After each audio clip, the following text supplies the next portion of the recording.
Good evening, everyone. It's nice to be here with you electronically as it is. And I'd like to go ahead and call to order our September 22nd, 2020 City Council meeting. It's a regular meeting, and it is approximately 5 p.m. And with that, I would ask the City Clerk, Carolyn Jagger, to please conduct a roll call vote. Mayor Jim Lane. Present. Vice Mayor Solange Whitehead. Here. Council members Suzanne Clapp. Here. Virginia Cordy. Here. Kathy Littlefield. Here. Linda Milhaven. Here. And Guy Phillips. Here. City Manager Jim Thompson. Here. City Attorney Sherry Scott. Here. City Treasurer Jeff Nichols. Here. And the clerk is present. Oh, I'm sorry, City Auditor Sharon Walker. And the clerk is present. Thank you.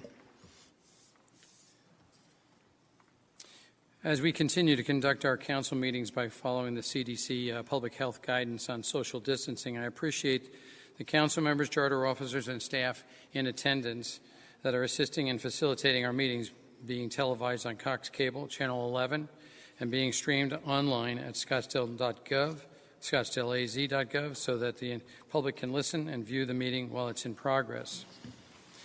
Our next item on our work study session is the 5G wireless, and we have presenter Keith Niederer, our telecom policy coordinator.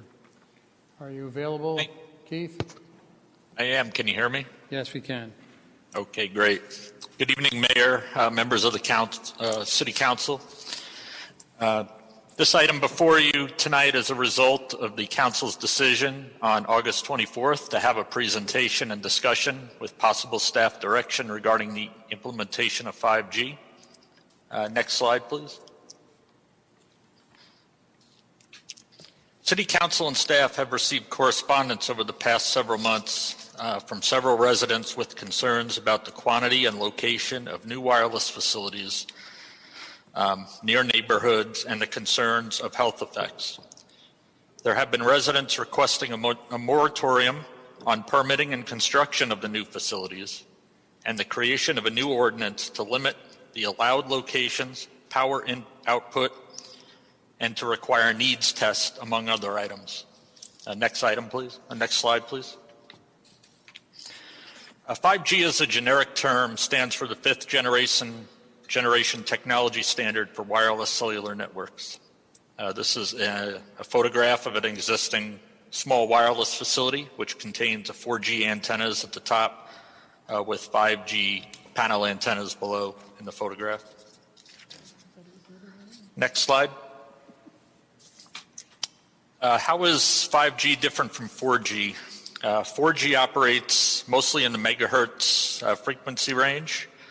5G will operate in around 4 gigahertz and up. The advantages are a greater bandwidth, which can lead to higher download speeds. And the disadvantages is a shorter range, as the frequency waves are only able to travel a short distance. This requires a higher density of antenna locations throughout the city. The use of the higher frequencies are creating concerns among several individuals, not just here in Scottsdale, but nationwide, since the talk of 5G has come out. Back in 1996, the FCC issued RF standards, which all carriers must abide by. An inquiry was opened in 2013 to discuss updating these RF standards. However, the FCC declined to make any updates. Next slide, please. The existing wireless ordinance took effect back in 2003. This ordinance encouraged co-locating of wireless facilities within the rights-of-ways on streetlight poles, signal poles, utility poles, towers, and also installing alternative concealment facilities such as the artificial palm tree and saguaro cactus. Next slide, please. Then between 2008 and 2012, the city got approached by Crown Castle to install an outdoor distributed antenna systems project in central and northern Scottsdale, which was built and completed. There are 270 of these DAS sites and which 170 of which are located within the public rights-of-ways.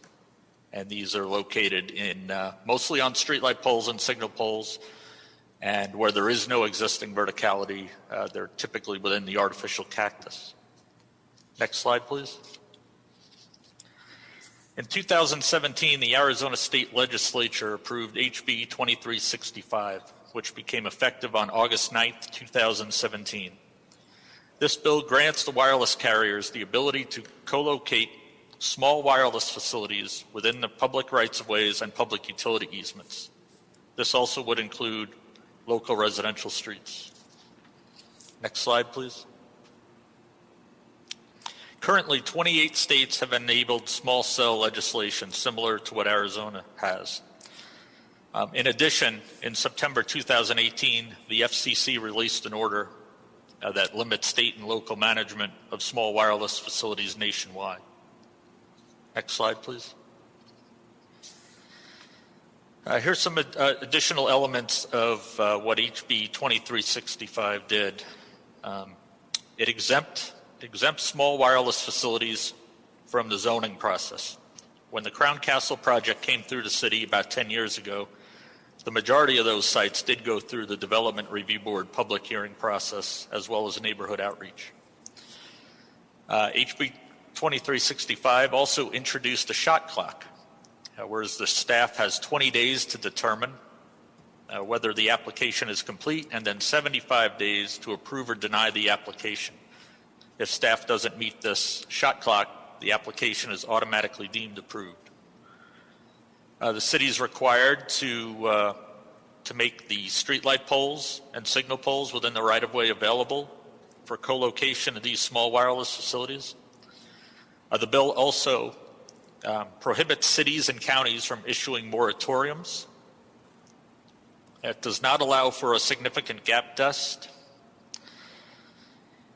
It also limits the use fees to $50 per site with an additional $50 if attached to a city-owned pole, such as a light pole or signal pole. This was a substantial drop from what the city collected prior to the bill. And it also limits the plan review and permitting fee to $750 per application. Next slide, please. Some additional elements is it does preserve the right-of-way management functions for public safety, such as keeping them separated from underground utilities and keeping them out of site visibility triangles and such. It also allows for reasonable aesthetic screening requirements. The zoning ordinance will continue to apply to wireless sites that are non-small wireless facilities and sites located outside the rights-of-way. Each of these small wireless facilities shall follow the standard terms and conditions for wireless sites in the right-of-way, which was approved by the City Council in January of 2018. The standard terms document also includes insurance and indemnification requirements and requires compliance with all FCC rules. Next slide. Here are some examples of recently built small wireless facilities. The majority of them, which have been built since the passage of the bill, have been in central and southern Scottsdale, and the majority are on streetlight poles. The state bill also says that a small wireless facility has to be less than 6 cubic feet of antenna and 28 cubic feet or less of ground equipment. Unless it was approved prior to the bill, they're allowed up to 50 cubic feet. Next slide, please. As of this month, there are 273 small wireless facilities in Scottsdale. This number does include the distributed antenna systems that Crown Castle built 10 years ago. Next slide. Here's just a little overview of the Telecommunications Act of 1996. There are also federal laws and FCC regulations These laws do not directly address 5G, but address wireless communication facilities in general. Section 47, Section 332 addresses mobile wireless services and preserves state and local authority over wireless tower sites. It says the local government shall not unreasonably discriminate among providers of functionally equivalent services, and the local government shall not prohibit or have the effect of prohibiting the provision of wireless services. It also goes on to say, no state or local government may regulate the placement, construction, and modification of personal wireless service facilities on the basis of environmental effects of radio frequency emissions, that such facilities comply with the FCC regulations concerning such emissions. This would include any alleged health impacts from environmental exposure to radio frequency emissions. Regarding that last section, when Section 332 was adopted as part of the Telecommunications Act of 1996, the FCC had a pending proceeding regarding health effects of radio frequency. In that proceeding, the FCC adopted RF guidelines for personal wireless services, including cell sites, and adopted a maximum permissible exposure limits for electric and magnetic field strength and power density for the transmitters. In addition to setting the maximum permissible exposure, the FCC determined that the state and local government could not regulate the operation of the wireless facility regarding radio frequencies so long as the wireless facility was operating within the FCC guidelines. Next slide, please. I also mentioned, in addition to the state law, there was also the FCC small cell order of 2018. This was designed by the FCC to facilitate or implement 5G rollout nationwide. Here in Arizona, the carriers can choose which regulations to follow in states that already had a wireless bill approved, as there are some differences between the FCC order and the state order. There have been some challenges to this FCC order, but however, most have been upheld in court. There's NEPA regulations. The FCC does have categorical exclusions for 5G small cells needing an environmental assessment. This would include a lot of the small wireless facilities that have been installed in Scottsdale, except potentially the historic districts. I did reach out to the FCC and was told that the carriers review a NEPA checklist to see if the facility triggers an environmental assessment. And if it is triggered, the carrier has to submit an environmental assessment with the FCC. If it is not triggered, the project is categorically excluded. And they also said there's no requirement that the city has to hold up any approvals of these sites before the NEPA is approved. But if the NEPA is required, the carrier is aware that they have to obtain that before construction. Next slide, please. A little more about the National Environmental Policy Act.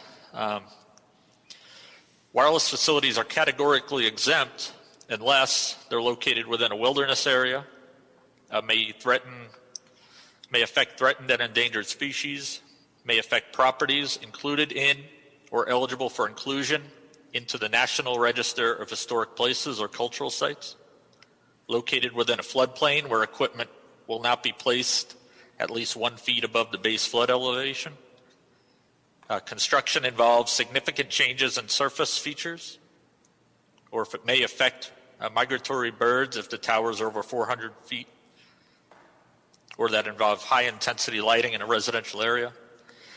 The FCC also delegates initial NEPA determinations to the wireless carriers, as I mentioned. They have to fill out the checklist to see if it's required. And there is no requirement for the state or local authorities to require NEPA approval prior to permit issuance. From what the carriers have mentioned is that they'd like to know if the location of the small wireless facility is going to be approved by the city before they approach NEPA because it's a different process, and if they get their NEPA approval first, they would have to go back through it after city approval if the location changes. Next slide. Next slide, please. That concludes the presentation. We'd be happy to answer any questions you may have. Thank you. Thank you, Keith. I appreciate that presentation. Do we have any questions of the presenter? Councilman Phillips. Well, I'm sorry, everybody, but I have a lot of questions. So we're going to be here for hours. Not really, but okay. So, Mr. Nieder, I guess we'll go down. These questions aren't really in order, but I'll just start with the top one. Is the city of Scottsdale monitoring the amount of energy needed? Because by law, we should be using the minimum necessary. Councilman, Mayor Lane, Councilman Phillips, we are not, to my knowledge. Okay, so we are not monitoring that, so we don't know.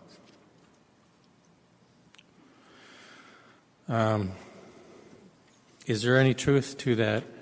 We paid for fiber optic and we're not getting it. We're getting this instead.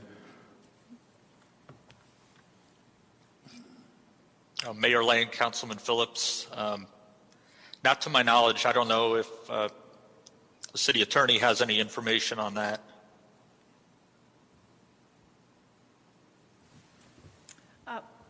Mayor Lane and Councilman Phillips, I don't have information on fiber optics versus small wireless facilities. I do think that there are fiber optics that we have in the city, and I'm not sure I fully understand the question. Well, the claim was that residents have already paid for the fiber optic, and instead of getting that, we're doing these towers instead. And so if we've already paid for the fiber optic, we should get that, because then we would need less towers. So, Mayor and Councilman Phillips, just to try to explain, the city is not the entity that is installing the wireless antennas. I know that. So if a wireless facility comes to the city requesting a permit to co-locate a small wireless facility in the city right-of-way, then state law requires the city to be accommodating of that request. There are very few grounds that we could deny that request on. So we wouldn't be able to say, even if we had sufficient fiber optics, that the wireless facility could not locate in the right-of-way simply because there were fiber optics that might be available. Well, that might be actually more of a state question if we were taxed for that and we're not getting it. So most of the I'll fiber take it as that's in the ground right now, that is either privately owned or it's owned by the city for specific applications where we may have conduits in certain areas of the city for our own use, sometimes for public safety and that. But the element here is to have fiber optic that generally in a lot of areas is already in place to feed up a high bandwidth in order to feed into a 5G or even a 4G for that matter. But the extent of use of right-of-way for fiber is really just a component part in these small cells which are closer together than some of the high towers. So they're a little less imposing on one hand, and on the other hand, they have a greater dependency on having that fiber to them for greater distances. Yeah, these are just questions that I've heard that I just wanted to get the answers to. Do we know how many more towers are planned in Scottsdale? Mayor Lane, Councilman Phillips, we do not. There was quite a few done in 2018, 2019, not a lot this year. However, Verizon was proposing a couple hundred south of McDowell Road earlier this year, but from what I understand, that's on hold at least till 2021. I think that's the scariest thing. If we have 270 and you're saying a couple hundred, we're going to more than double the towers. And I remember that complaints from the residents from, what was the name of that place? The guys that went in and put in all those towers before, putting them in neighborhoods, and they didn't want them. And, if we're going to double, we're just going to get a lot more of those complaints. Do you know if the 5G towers are the same as the 4G towers? Councilman Phillips, the majority of the sites that have gone in so far are 4G. From what I'm told, they plan at some point to upgrade them to 5G, which would require some additional antennas, panel-mounted antennas below the canister that's at the top of the light poles. But So what you're saying basically, from what I understand, they're not installed yet. We're replacing 4G with 5G. We're not really adding that many more towers. There will be a lot more towers added from what I'm being told. Okay, but some towers that we have that are 4G can just be replaced to 5G. Correct. Yeah, they could be upgraded, change of antennas or radio equipment. Okay. And then one question, where are we at now? I think you answered that. Does the city require NEPA approval? Mayor Lane, Councilman Phillips, the city does not require NEPA approval. That's a separate federal process, and the carriers know to go through it, the checklist, to see if it's required. Okay, but somebody's monitoring that to see that they have it, whether it's the state or the county. Yeah, it would be a federal requirement. A federal requirement. Okay, thank you. And the environmental triggers you talked about, would that be like the preserve or the scenic corridor? I'm sorry, can you repeat that, Councilman? You mentioned about environmental triggers, and I'm saying would that be like the preserve or the scenic corridor? I know they mentioned historic places. So I just want to make sure that that we monitor when these towers come up. It would be more for the historic neighborhoods that we have within Scottsdale with the HP zoning overlays. Okay, so you don't think that's going to include the preserve, let's say, along the preserve, or you don't? Because I think that might be a problem too. We start seeing a bunch of towers popping up there. So. Yeah, we have not received any requests for these small wireless facilities within the existing or planned preserve boundary. Okay, and then the final thing is just for me is the city going to be monitoring the placement of these so we know what's going on? They don't just get put up and then we have to deal with it later? Mayor Lane, Councilman Phillips, no, we monitor each of these sites. They all come in. We do a pre-application with the carrier. We make sure that all the underground utilities meet the proper separations. Okay, so we also map all the locations to track, so just the residents can see where these things are approved, but also the carriers, they could see which light poles are already taken. Okay, so each tower is a separate application. That's correct. Okay, thank you very much for answering my questions. Thank you, Councilman. Any other comments or questions of Mr. Niederer? I would just say that this really is not a question of what is being installed currently, or maybe that may be changed, because there definitely will be some switch out on some, but given the frequency and the distance that it can run, as was explained even in the presentation, you've got to consider the fact that there'll be more locations. They're generally meant to be smaller and less intrusive than the others, but nevertheless, they will require some height. I'm not sure exactly what that dimension is. But what is being proposed to us is really not got too much to do with what we're in the process of providing for our community, or rather allowing for our community in the way of cell communication. It's whether or not we want to take up an effort to somehow or other circumvent the FCC and the EPA and their guidance and their control over these issues, and whether we want to go up against the state and the feds in the process. I would say that there really is not an interest in entertaining that kind of activity, because it would increase a tremendous amount of liability, far beyond whatever is being presented as what we're facing now with the installation, to the taxpayers. And frankly, even to the level of service that we might see and how we might be perceived if, in fact, we were to stand in the way of it, up against the feds, up against the state, the FCC, and the EPA, in order to try to nullify the installation of the 5G networks. So it's a work study. That's my only comments. I don't see that there's any particular reason for us to pursue this further with any guidance. I mean, I would.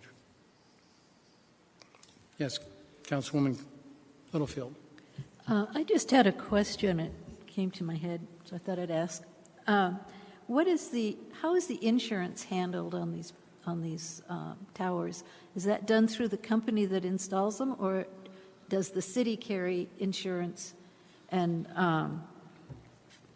indemnification? As with anything in the right-of-way, we're fully indemnified by whoever's using the property. So that's, it's not an area of concern as far as that's concerned. Thank you. Well, unless someone has any opposing point of view, I think really, as far as I'm concerned, we've heard the story. We've all viewed the information that's been presented to us and seen the presentation as far as the city's concerned. So, like I say, unless there's an objection, I'll consider that item closed.